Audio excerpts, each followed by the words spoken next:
Hey. Our interviewees are here. Are you ready to go? Yeah. Which one's first? First? They're going together. Didn't you read this call sheet? Call sheet? It's right here. Wake up, buddy. Come on. What are you sleeping? Wake up. What are you doing? Are you ready to go? Our shot's in 5 minutes. No, I'm all tangled in cables. I was trying to get both your mic packs wired up to your camera, and I don't have time for that. 5 minutes? No. Wake up! Talent is here. Are you ready to go? Why are you in my bed? We do all kinds of crazy experiments here at Threefold. Sometimes we throw things off of buildings to see if they survive, and sometimes we run things over with cars to see if they survive. But what if the most evil experiment we did was to trick our viewers into being participants? You see, in one ear, you have one wireless transmitter, and in the other ear, you have a comparable, different wireless transmitter. I wonder which one sounds better. We're going to be comparing the Hollyland Lark 150 to the Rode Wireless Go, and we're going to see how things measure up. Let's take a listen. Now we came out here to test the Rode Wireless Go and compare it to the Hollyland Lark 150.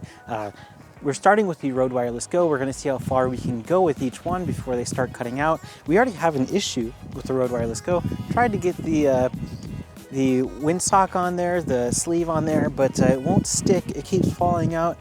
I think it's a really bad design. I definitely like the Lark's wind sleeve more. But we're gonna go, we're gonna see how far we can get before it cuts out, and we're gonna do a side-by-side comparison. Let's get to it.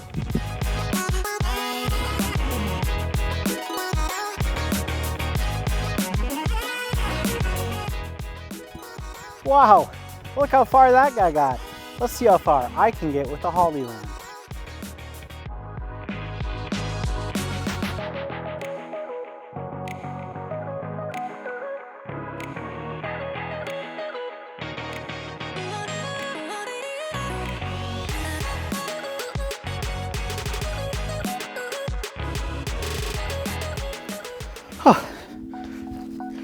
I'm gonna need some time to defrost. Maybe this is a good time to see how long these batteries last.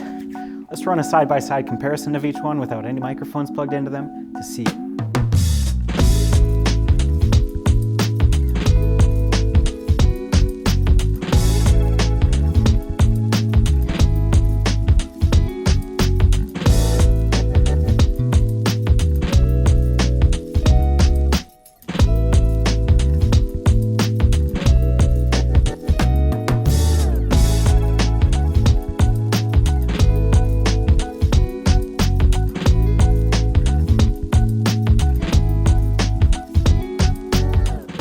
We've got a few more tests left, so let's get to it.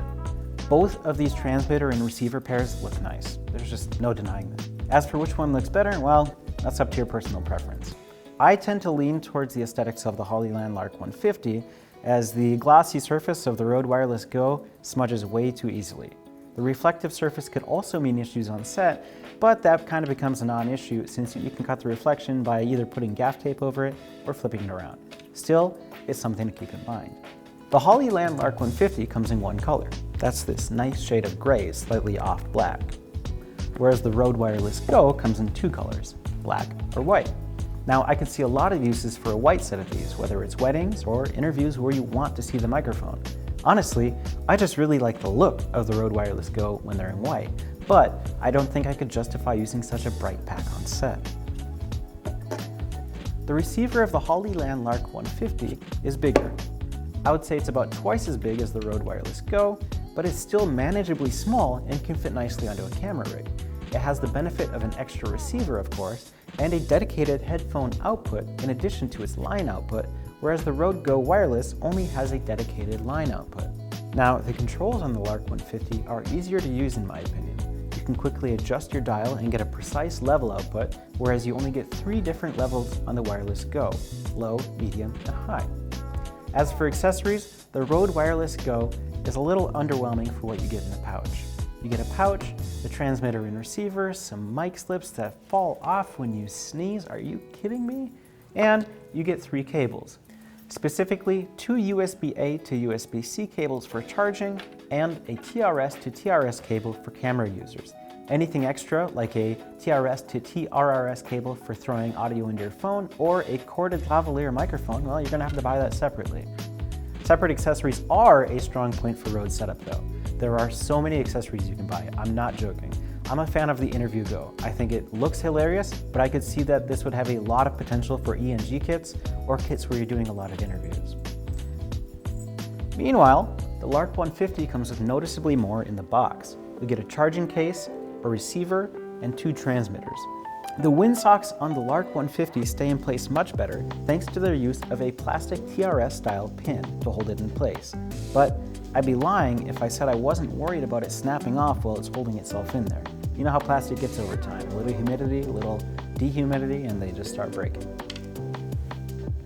You'll also get 2 omnidirectional lavalier microphones and a TRS to TRS coiled cable.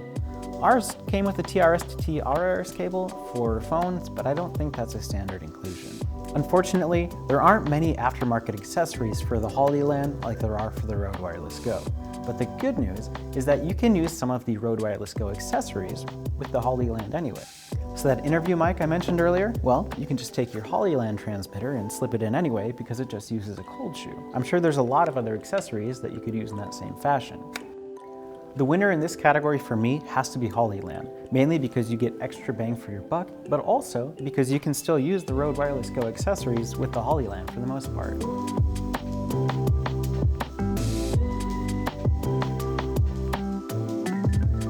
What's the latency like on these 2 units? Well, there are 2 ways I can think of to measure that. The first one is to literally record the 2 at the same time to different channels and see what the difference is. The other one is to measure them using a timecode generator to see what the latency looks like.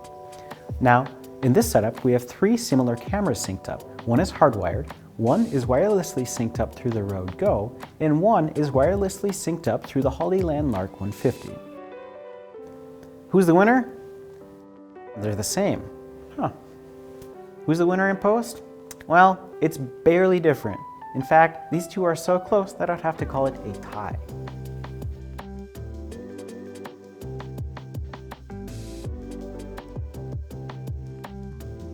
Now the question everybody's been waiting for is, how is the audio quality? Well, they're passable. If you're not looking to break your budget, they're definitely going to get the job done. But at the end of the day, they're still wireless transmitter and receiver pairs and should only be one part of your audio equation. Different situations are always going to call for different ways to record, mix, and set up. So with that in mind, I think these are a great addition on set. And if nothing else, there's something that every single audio kit should have because of how versatile they are. Now, I won't lie. I don't use these in 90% of our shoots for audio, mostly because we have higher quality wireless packs. But I do use them a lot for timecode, mainly because it's so much easier to hand one of these off to a camera than it is to manually jam. And let's face it, it's a lot less expensive than other wireless timecode options.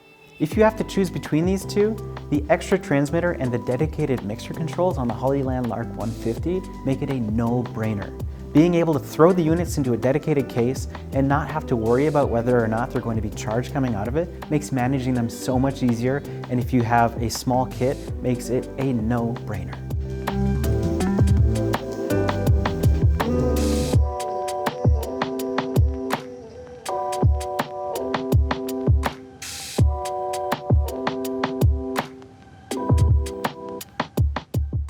Hey, before I get out of this cold, freezing winterland, before I go back into the warmth and put gloves on, if you want to see me do a snow angel, hit thumbs up. If you want to see me jump into a big snow pile into the river in the cold, do an annual boys dip, hit subscribe. How many subscribes and likes do we need to have you do a cold dip? I bet if we can get 3,000 subscribers and 800,000 views on this video, I'll jump into the river in the winter with just my swim trunks on.